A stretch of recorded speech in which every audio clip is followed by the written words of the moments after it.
गीत।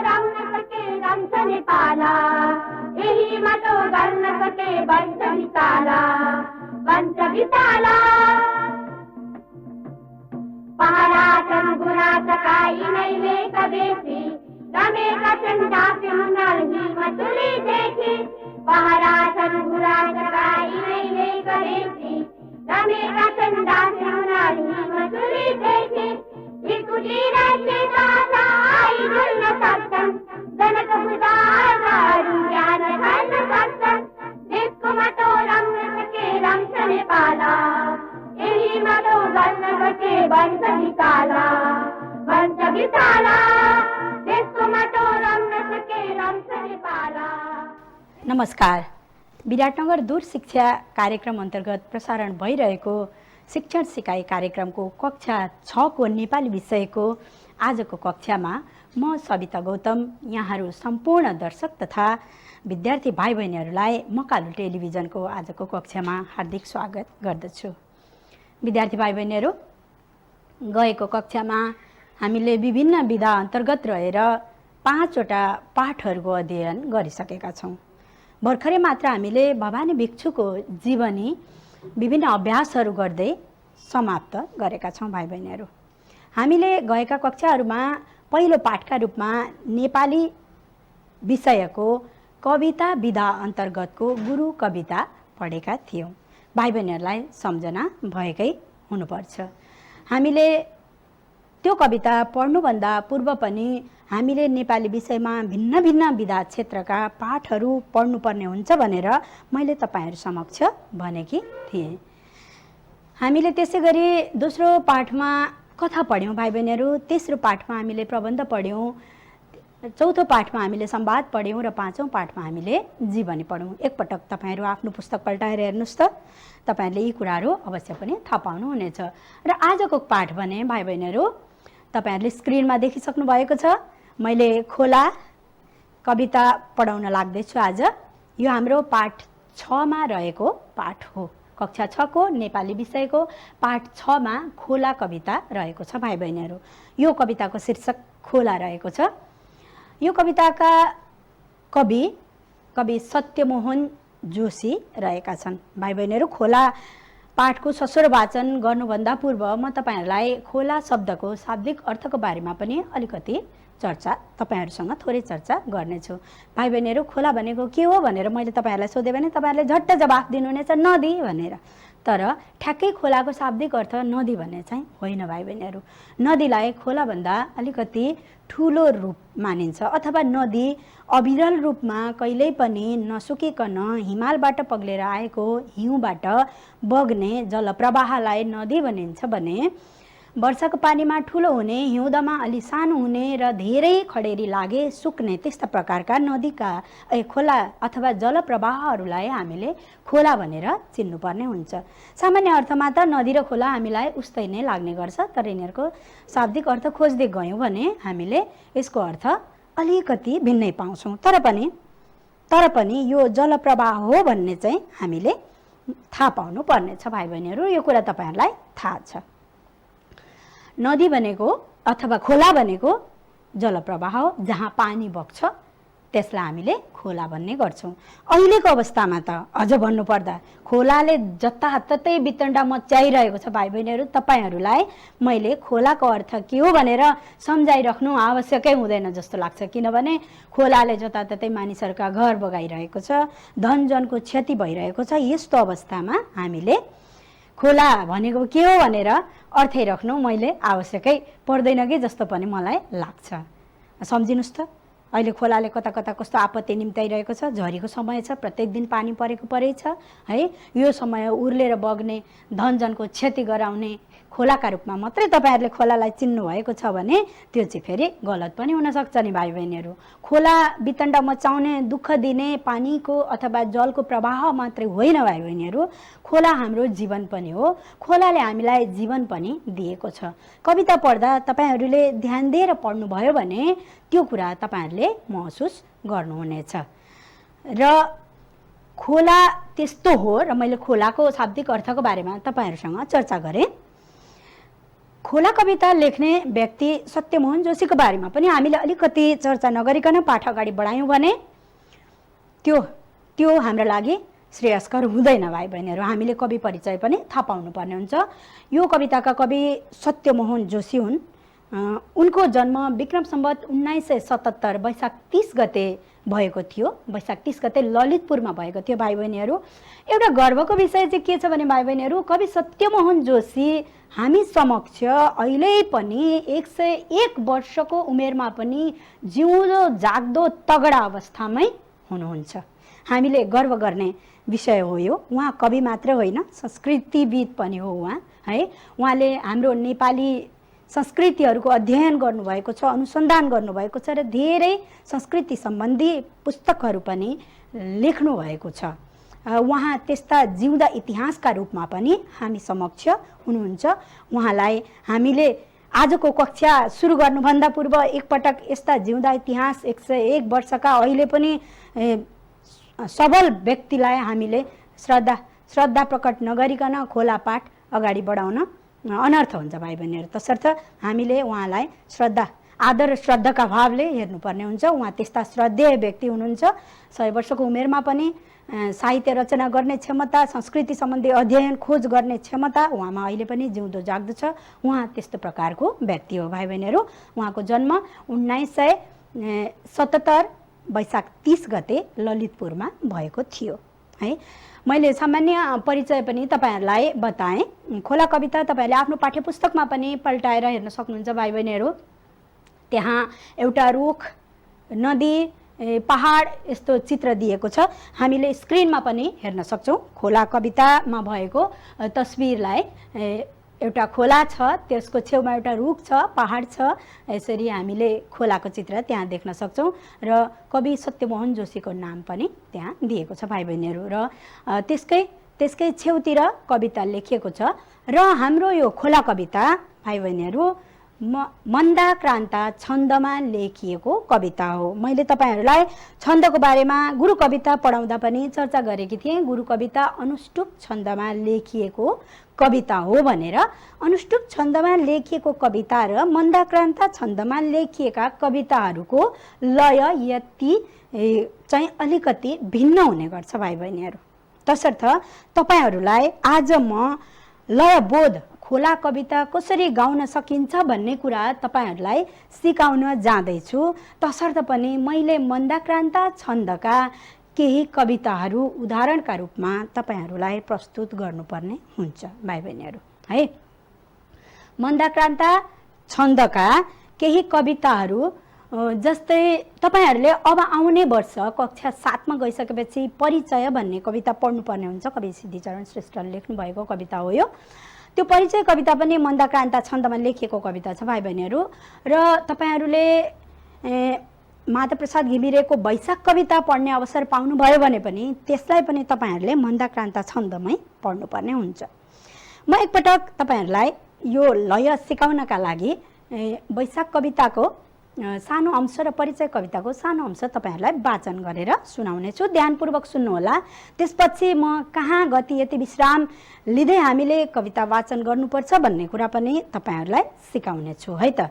ध्यान दिएर तपाईहरुले मैले वाचन गरेको कविता सुन्नुपर्ने छ। पहिले म तपाईहरुलाई परिचय कविताको एउटा श्लोक पढेर सुनाउने छु। तपाईहरुले ध्यानपूर्वक त्यसलाई सुन्नुहोस् र आफ्नो कविता पनि त्यही लयमा वाचन गर्ने अभ्यास भने गर्नुपर्ने छ। किनकि आजको हाम्रो पाठ्यवस्तु नै खोला कविता सस्वर वाचन रहेको छ। त्यसकारणले पनि तपाईहरुले खोला कवितालाई स्पष्ट रूपमा राम्ररी लय मिलाएर गाउन सक्ने चाहिँ हुनुपर्ने छ, है त भाइ बहिनीहरु। जस्तै कक्षा 7 को पहिलो पाठमा परिचय कविता छ। यो पनि मन्दाक्रान्ता छन्दमै लेखिएको छ। नेपाली हूँ कठिन गिरीमा चढ्नलाई सिपालो, बैरी नै होस् तर छु बहुतै दिन माथि दयालु, तातो रातो रगत रिपुको पिउन हरदम तयार, मेरो मेरो प्रिय खुकुरी यो हेर भई होसियार। भाइ बहिनीहरु, यो परिचय कविताको एउटा श्लोक थियो है, मैले तपाईँहरूलाई वाचन गरेर सुनाएँ। यही लयमा वैशाख कविता कवि माधव प्रसाद घिमिरेले लेखेको वैशाख कविता पनि यही लयमा गाउन सकिन्छ। डाँडा काँडा चौरहरिया देखिए पालुवाले, बोकी ल्यायो बकुल बनको बास मिठो हावाले, डाकी मौरी मधुर रसमा लेक पाक्यो गुएली, गोठालाले बन बन डुली हाल्न थाले सुसेली। भाइ बहिनीहरू, थोरै भए पनि तपाईँहरूले अनुमान गरिसक्नु भएको हुनुपर्छ। मन्दाक्रान्त छन्दमा भएको कविता एउटा पाउमा अथवा चरणमा, तपाईँहरूले बुझ्ने भाषामा भन्नुपर्दा एउटा लाइनमा, हरफमा है त, एउटा हरफमा 17 वटा अक्षर हुने गर्छन् भाइ बहिनीहरू है। अब तपाईँहरू आफ्नो पाठ्यपुस्तकको पहिलो श्लोकमा आँखा लगाउनुहोस् है त, होइन भने तपाईँहरूले टिभीको स्क्रिनमा पनि हेर्न सक्नुहुनेछ, त्यहाँ पनि तपाईँहरूको पहिलो श्लोकलाई देखाइने छ। तपाईँहरू आफ्नो टिभीको स्क्रिनमा हेर्नुहोस्, त्यहाँ 4 वटा पाउको एउटा श्लोक तपाईँहरूले देख्न सक्नुहुनेछ भाइ बहिनीहरू। मैले 4 वटा पाउ भन्दैछु, तपाईँहरूले यो भनिसकेपछि अनुमान गर्नुपर्ने छ एक हरफलाई गुरुआमाले एउटा पाउ भन्दै हुनुहुन्छ भनेर, अथवा चरण पनि भन्न सकिन्छ यसलाई, भन्दै हुनुहुन्छ भनेर तपाईँहरूले थाहा पाउनु पर्नेछ है। हाम्रो कविता 4 वटा श्लोकमा लेखिएको कविता छ। प्रत्येक श्लोकमा 4-4 वटा पाउ छन्। 4-4 वटा पाउ 4 वटा श्लोकमा छन् भने तपाईँहरूले यसलाई गुणान गरेर थाहा पाउनुहुनेछ। जम्मा हाम्रा कवितामा 16 वटा पाउ रहेका छन् भाइ बहिनीहरू, र हामीले प्रत्येक श्लोकको प्रत्येक पाउलाई वाचन गर्दाखेरि पहिलो 4 अक्षरमा एकदमै थोरै विश्राम, त्यसभन्दा पछाडि 6 अक्षर तपाईँहरूले हेर्नुहोस् त, डाँडा काँडा वन सब डुली, डुली भन्ने स्थानमा पुग्दा कमा दिएको छ, त्यहाँ मध्य विश्राम गरिन्छ भाइ बहिनीहरू। त्यहाँ मध्य विश्राम गर्ने र त्योभन्दा पछाडि 7औं अक्षरमा अथवा त्यो पाउको अन्तिम अक्षरमा गएर हामीले पूर्ण विश्राम गर्नुपर्नेछ। यसरी हामीले वाचन गऱ्यौँ भने हामीले कवितालाई आरामले सबैको मन छुने गरी वाचन गर्न सक्नेछौँ। म तपाईँहरूलाई पहिलो श्लोक यसरी नै वाचन गर्न सिकाउनेछु। मैले तपाईँहरूलाई भने पहिले 4 अक्षरमा धेरै छोटो विश्राम, त्योभन्दा पछाडि 6 अक्षरमा, सुरुदेखिका 6 अक्षर है भाइ बहिनी। तपाईँहरू फेरि 4 अक्षरभन्दा पछाडि 6 अक्षर गर्न थाल्नुभयो भने त्यो गलत हुन पुग्छ नि। जम्मा 6 अक्षर, सुरुदेखिको 6 अक्षर हेर्नुहोस् त, डाँडा काँडा वन सब डुली, 6 वटा अक्षर पुगे कि पुगेनन्? पुगे है। यसरी 6 वटा अक्षरमा पुग्दा हामीले मध्य विश्राम गर्नुपर्नेछ। त्यहाँभन्दा पछाडि 7औं अक्षरमा पुग्दा हामीले पूर्ण विश्राम गरेर एउटा चरण अथवा एउटा पाउ हामीले वाचन गर्नुपर्नेछ। यसरी नै हामीले वाचन गर्दै गयौँ भने हामीले कवितालाई एकदम राम्ररी सस्वर वाचन गर्न सक्नेछौँ। अब तपाईँहरूलाई म पहिलो श्लोक वाचन गरेर सुनाउनेछु। अघि त मैले तपाईँहरूलाई नमुना वाचन गरेर सुनाएकी थिएँ, परिचय कविताको सुनाएँ, तपाईँहरूलाई मैले वैशाख कविताको सुनाएँ तपाईँहरूलाई मैले। अब त्यही मैले वाचन गरेकै आधारमा यो हाम्रो खोला कविता वाचन गरेर तपाईहरूले पनि मैले भन्दा राम्रो वाचन गर्न सिक्नुपर्नेछ। आशा छ तपाईहरू म सँगसँगै वाचन गर्नुहुनेछ र तपाईहरूले पनि वाचन कला सिक्नुहुनेछ है त। अब म यो कविता वाचन गर्न जाँदैछु। डाँडा काँडा वन सब डुली, भिरका खोजबाट बाटो खोज्दै हुनु हुनु गरी फार्छु है झारपात, ठक्कर खाए यदि बगरमा भर्छु गाना रमाए, डल्ला पाए पनि नजिकमा लान्छु बाटो बनाए। भाइ बहिनीहरू, तपाईँहरूले ध्यान दिनुभयो, मैले 4 अक्षरमा एकदमै छोटो विश्राम, त्यसपछि 6औं अक्षरमा मध्य विश्राम गरेँ र 7औं अक्षरमा विश्राम गर्दै मैले यो कवितालाई लय वाचन गरेँ। तपाईँहरूले पनि पुनः मसँगै वाचन गर्ने अभ्यास गर्नुहोस् है त। म पुनः यो श्लोकलाई वाचन गरेर तपाईँहरूलाई सुनाउँदैछु। डाँडा काँडा वन सब डुली, भिरका खोजबाट बाटो खोज्दै हुनु हुनु गरी फार्छु है झारपात, ठक्कर खाए यदि बगरमा भर्छु गाना रमाए, डल्ला पाए पनि नजिकमा लान्छु बाटो बनाए। डल्ला पाए पनि नजिकमा लान्छु बाटो बनाए। हाँगा भिगाहरू सब झरे फ्याँक्छु दायाँ र बायाँ। साना ताराहरू तल झरे जान्छु खेलाए छाया। घुम्दा डाँडा वरिपरि डुली मोतीको बन्छु माला। झर्दा नाच्दै तलतिर बगी सर्प झैँ गर्छु चाला। झर्दा नाच्दै तलतिर बगी सर्प झैँ गर्छु चाला। ठुला साना फनन घुमरी घट्ट जस्तै घुमाए। साना फोका फरर उसै फुट्ट राम्रो उठाए। माछा किराहरू पनि सबै भित्र भित्रै नचाए। सर्दै लड्दै हरर गरी बक्छु नाचे कराए। सर्दै लड्दै हरर गरी बक्छु नाचे कराए। साथी खोजे पुलहरू डुली खेल्छु हाँसेर नाचे। बारीलाई मल जल्दी जान्छु शोभा बढाए। साथी देखे परतिर यसै हर्षले सास फेरी। नाची हाँसी सहज यसरी हिँड्छु कहिले नफर्की। नाची हाँसी सहज यसरी हिँड्छु कहिले नफर्की। भाइ बहिनीहरू, मैले सम्पूर्ण 4वटा श्लोकहरू तपाईहरूलाई वाचन गरेर सुनाएँ। मलाई आशा छ तपाईहरूले मैले वाचन गरेको नमुना वाचन अभ्यास र अहिले हामीले वाचन गरेको खोला कविता सुनेर आफूले पनि वाचन गर्न सिक्नुहुनेछ भन्ने मैले आशा गरेकी छु। भाइ बहिनीहरू, मैले अघि नै तपाईहरूलाई भनिसकेकी छु, यो मन्दाक्रान्ता छन्दमा लेखिएको कविता हो।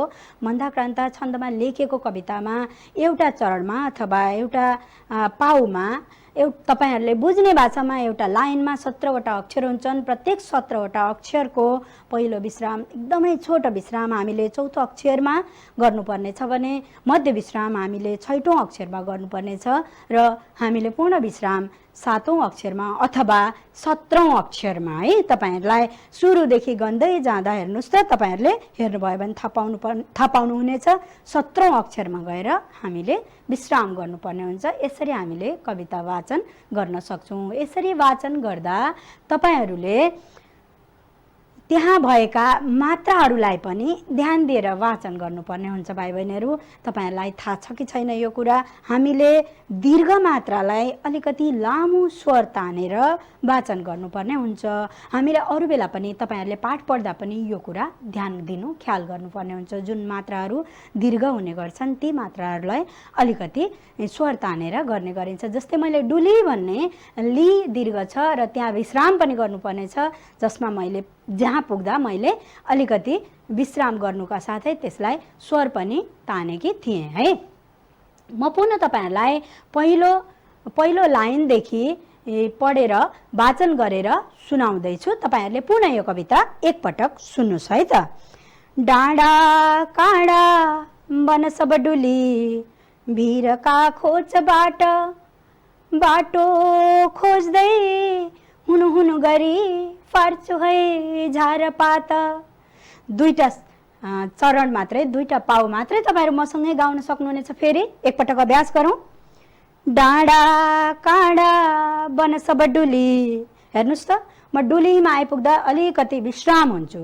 डाँडा काँडा वन सब डुली भिरका खोजबाट, बाटमा आइपुग्दा 17औं अक्षरमा पुगिन्छ, त्यहाँ हामी पूर्ण विश्राम गर्छौँ।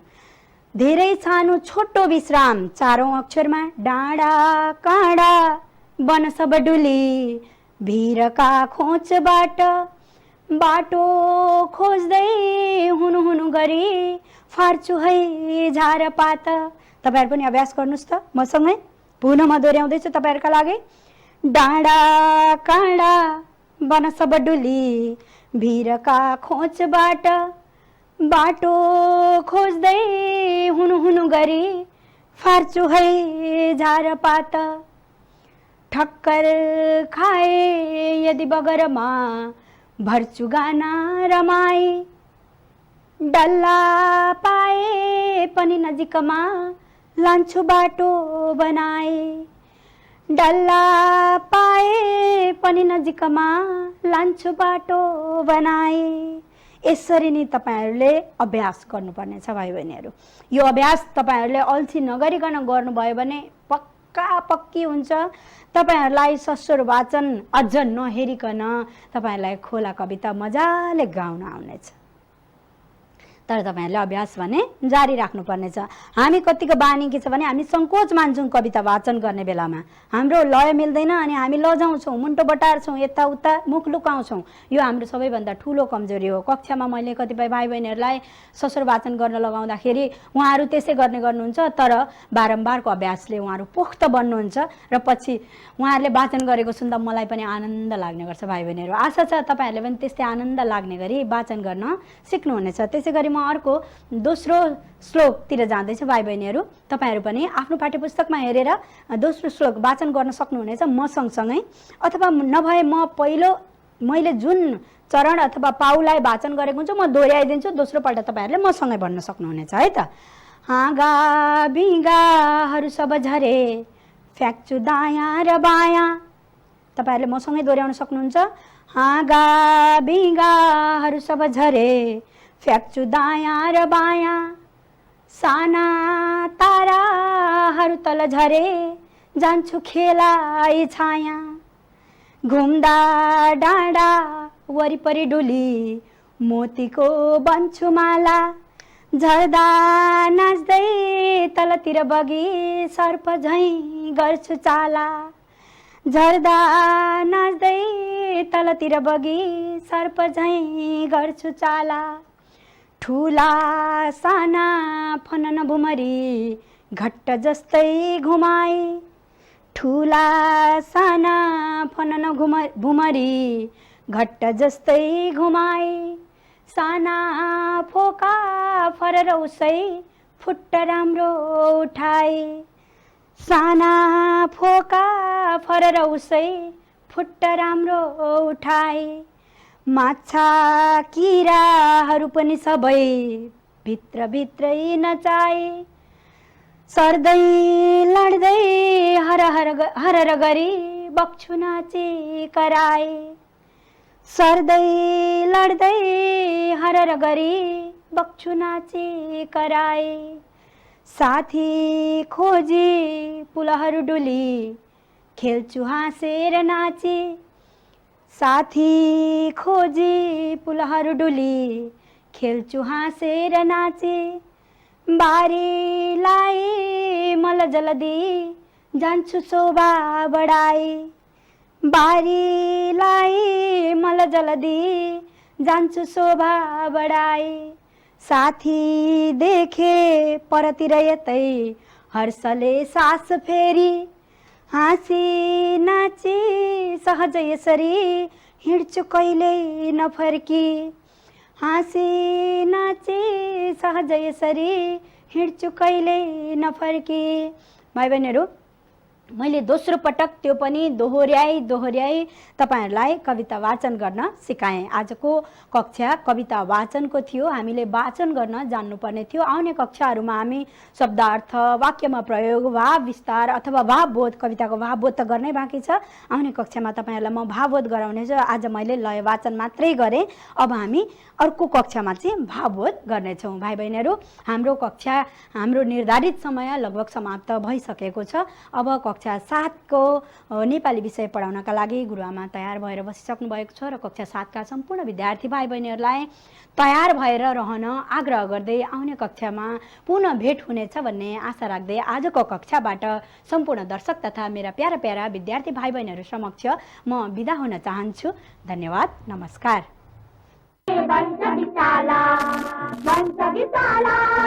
देशको माटो राउन सके रन्छ नेपाला यही माटो गर्न सके बन्छ विशाला